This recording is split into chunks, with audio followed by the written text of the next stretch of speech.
Retournons à l'épître aux Éphésiens, qui est le grand sommaire de l'histoire spirituelle.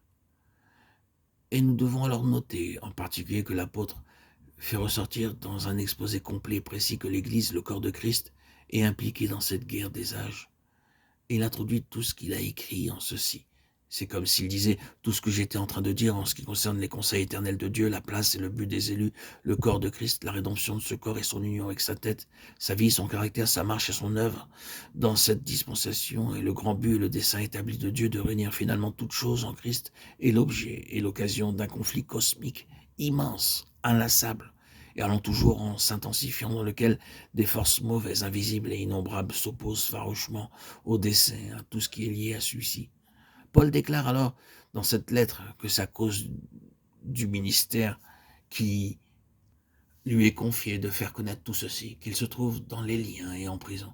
Il montre que cet antagonisme de la part des intelligences spirituelles sera dirigé contre tout ce qui est lié à cette dispensation et donne à entendre que si les ministères ne sont pas simplement des départements ou des aspects du christianisme, mais font entièrement partie d'un tout corporatif solidement déterminé à poursuivre un seul but. Éphésiens 4:13.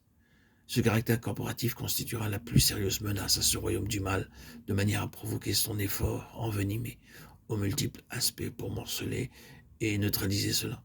L'apôtre définit cette opposition comme des ruses du diable, puis il dresse l'un en face de l'autre, l'armure de Dieu et les ruses du diable. C'est la provision de Dieu pour affronter les ruses du diable.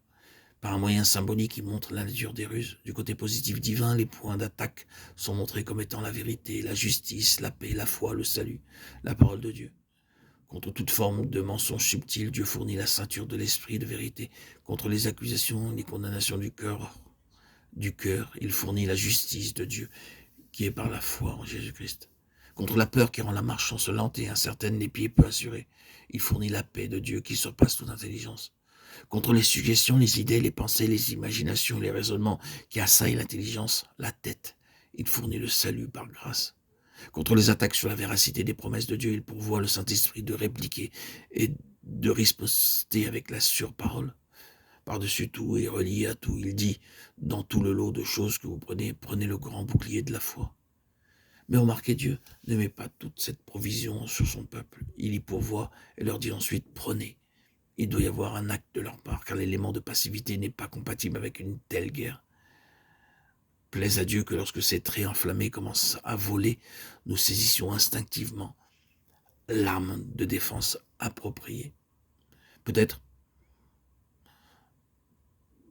devrions-nous délibérément les avoir toujours sur nous.